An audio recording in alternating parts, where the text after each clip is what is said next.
ಏನು ಮಾಡಿದ, ನಾನು ಅಲ್ಲೇ ನೋಡಿಬಿಟ್ಟಿದ್ದೀನಿ ಬ್ರಹ್ಮನೊಟ್ಟೆ ಒಳಗೆ, ನಾನು ಇನ್ನೇನು ನೋಡಲ್ಲ, ನೀನೇ ಹೋಗಿ ಬಾರಪ್ಪ ಅಂತೇಳಿ ಬ್ರಹ್ಮಗೆ ವಿಷ್ಣುವನ್ನ ಶರೀರ ಒಕ್ಕಿಬಿಡ್ತಾನೆ.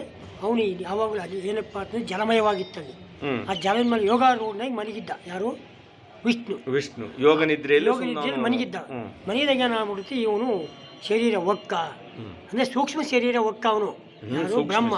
ಸೂಕ್ಷ್ಮ ಅಂದರೆ ಅದು ಹಂಗೆ ಹೇಳ್ಬೇಕು. ಅದನ್ನ ಆ ಶರೀರಕ್ಕೆ ಹಂಗೋದ್ರು ಅಂತ ಕೇಳ್ತಾರೆ. ಹಂಗಲ್ಲ, ಸೂಕ್ಷ್ಮ ಶರೀರ ಒಕ್ಕ. ಇವನಿಲ್ಲಿದ್ರೆ ಅವ್ನ ಶರೀರ ಒಕ್ಕಿತ್ತು ಅಂತ. ಸೂಕ್ಷ್ಮ ಶರೀರ ಒಕ್ಕಾಗ ಏನಾಯ್ತು, ಅವನು ಎಲ್ಲ ನೋಡಿದ ಬ್ರಹ್ಮ ನನ್ನೊಟ್ಟಿಗೆ ಇವನೊಟ್ಟಿಗೆ ಏನೈತಿ ಎಲ್ಲ ಅದರೊಳಗೆ ಇತ್ತು. ರಜ ಗುಣ ತಮಗುಣಗಳು, ಋಷಿಗಳು, ಮದುವೆ ಮುಂಜಿ ಎಲ್ಲ ದೇವಸ್ಥಾನ, ಇಡೀ ಪ್ರಪಂಚ ಏನೈತೆ 14 ಲೋಕಗಳು ಅದರೊಳಗಿದ್ವು. ಯಾರು? ವಿಷ್ಣು ಹೊಟ್ಟೆ ಒಳಗೆ. ಈಗ ಅವನೇ ಮಾಡಿದ ನವದ್ವಾರಗಳು ಬಂದ್ ಮಾಡಿದ್ದ. ವಿಷ್ಣು ನವದ್ವಾರ ಬಂದ್ ಮಾಡಿದಾಗ ಈಗೇನು ಮಾಡಬೇಕು, ಈಗ ಹೊರಗೆ ಬರ್ಬೇಕಂತ ನೋಡಿದ್ರೆ ನವದ್ವಾರದಲ್ಲಿ ಎಲ್ಲಿ ಹೊರಗೆ ಜಾಗಿಲ್ಲ.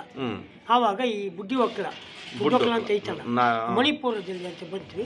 ಅದು ಬುಡ್ಡಿವಕ್ಕಲದಾಗ ಅವ್ನು ಹೊರಗೆ ಬಂದು ಈ ಪೂರ್ವ ದಿಕ್ಕು ನೋಡಿದ. ಪೂರ್ವ ದಿಕ್ಕು ನೋಡಿದಾಗ ಅಲ್ಲಿ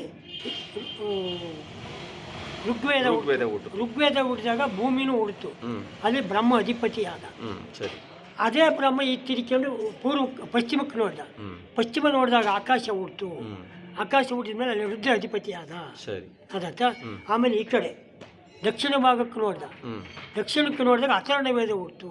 ಅಥರ್ಣ ಹುಟ್ಟಿದ ಮೇಲೆ ಅದಕ್ಕೆ ಅಧಿಪತಿ ವಿಷ್ಣು ಆಯ್ದ. ಆವಾಗ ಸೂರ್ಯನು ಹುಟ್ಟಿದ. ಆಮೇಲೆ ಈ ದಿಕ್ಕು ನೋಡಿದ, ಉತ್ತರ ದಿಕ್ಕು ನೋಡಿದ ಮೇಲೆ ಏನಾಗಿತ್ತು, ಅಲ್ಲಿ ಅಥರ್ಣ ವೇದ ಹುಡ್ತು.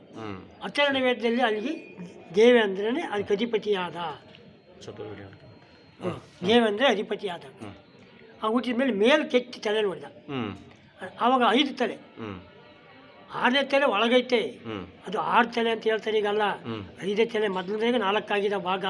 ಈಗ 6 ತಲೆ ಇನ್ನೊಂದು ಎಲ್ಲಿ ಹೋಯ್ತು ಅಂತ ಕೇಳ್ತಾರೆ.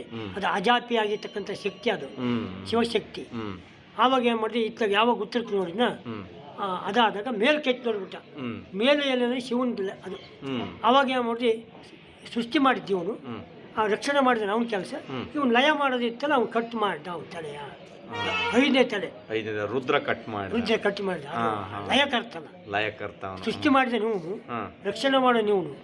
ಈಗ ರಕ್ಷಣೆ ಮಾಡೋರು ಯಾರು ಅಂತ ಹೇಳಿ ಅವ್ನು ಲಯ ಮಾಡಿದಾಗ, ಈಗ ಹೊರಗೆ ಬಂದಾಗ ಯಾವಾಗ ಇವನ್ ಕಿವಿ ಒಳಗೆ ಮಧುಕೈತೆ ಬರೋ ಉದ್ಭವಾದರು. ಯಾರ ಕಿವಿಯಲ್ಲಿ? ವಿಷ್ಣು ಕಿವಿ ಒಳಗೆ. ಇವನು ಬ್ರಹ್ಮ ಬುಡ್ಡೊಕ್ಕಳದಿಂದ ಹೊರವಲ್ಟ ಮೇಲೆ ವಿಷ್ಣು ಕಿವಿಯಲ್ಲಿ ಇಬ್ರು ಬಲಗಡೆ ಒಬ್ಬ, ಎಡಗಡೆ ಕಿವಿಯಲ್ಲಿ ಒಬ್ಬ, ಮಧುಕೈಟವರು ಇಬ್ರು ಉದಿಸಿದ್ರು. ಅವ್ರು ಹುಟ್ಟಿದ ಮೇಲೆ ಏನಾಯ್ತಂದ್ರೆ, ಆವಾಗ ಯುದ್ಧ ಆಡೋರು ಬರೀ ಇಲ್ಲಿ ಅಂತೇಳಿ ಅವ್ನು ಗಜೆ ತಗೊಂಡು ಯುದ್ಧ ಆಡಬೇಕು ಅಂತ ಅವ್ರು ಹೊರಗೆ ಬಂದ್ಬಿಟ್ರು. ಮಧುಕೈಟ ಬರೋರು ಯಾರ ಮೇಲೆ? ಬ್ರಹ್ಮನ ಮೇಲೆ ಬಂದ್ರು. ಆವಾಗ ಬ್ರಹ್ಮನ ಮೇಲೆ ಬಂದ್ರು. ಬ್ರಹ್ಮನ ಕೈ ಶಕ್ತಿ ಇಲ್ಲ. ಅಲ್ಲಿ ತಮಗುಣ ಆಗ್ಬಿಟ್ಟು ರಜಗುಣ ಹೋಗ್ಬಿಡ್ತಾ. ಒಂದು ರಜಗುಣನೇ ಇಲ್ಲ ಅಲ್ಲಿ. ವಿಷ್ಣು ಶರೀರ ಹೊರಗೆ ಬರ್ತಿದ್ದಂಕ್ಲೆ ರಜಗುಣ ಇವಂದಾಯ್ತು, ತಮಗುಣ ಅವಂದಾಯ್ತು. ಈಗ ಆ ಶಕ್ತಿನೇ ಇಲ್ಲ ಗುದ್ದ.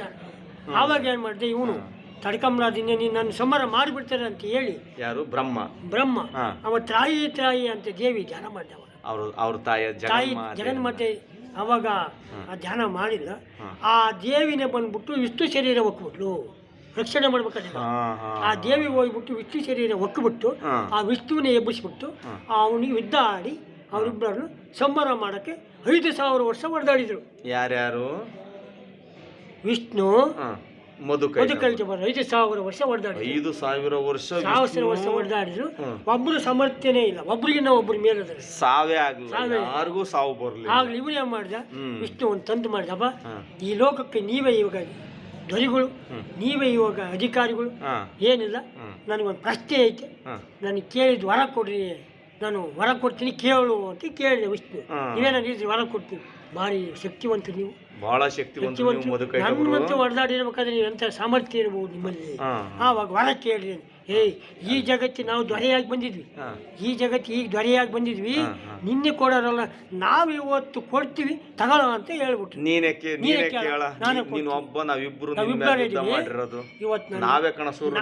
ಈ ಜಗತ್ತು ಇವತ್ತು ಒಡೆಯರಾಗಿ ಹುಟ್ಟಿರೋರ ನಾವೇ.